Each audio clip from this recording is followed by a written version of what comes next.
ঈশ্বরের দেয়া সর্বশ্রেষ্ঠ উপহার কি জানেন? আমি মনে করি আমার বিচারে ঈশ্বরের দেয়া সর্বশ্রেষ্ঠ উপহার হলো মা হওয়া। মাতৃত্ব এমন এক স্বাদ, যার স্বাদ অতুলনীয়। কোনো কিছুর সঙ্গে, পৃথিবীর কোনো কিছুর সঙ্গে মাতৃত্বের স্বাদের তুলনা করা যায় না। এ এক পরম পাওয়া, এক পরম আনন্দ। মা হলে যে শুধু আনন্দ এমনটাই না, এর সাথে কিন্তু অনেক কষ্ট আছে। গর্ভে ধারণ করা থেকে শুরু করে প্রত্যেকটা স্টেপ বাই স্টেপ মা হওয়াতে কিন্তু খুব কষ্ট।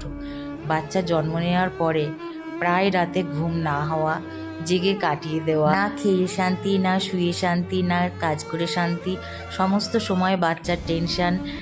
এমনও হয় যে স্নান করতে গেছি, কলের জল খোলা রয়েছে, জলের আওয়াজে যেন মনে হচ্ছে বাচ্চা উঠে গেছে ঘুম থেকে, বাচ্চা কান্না করছে।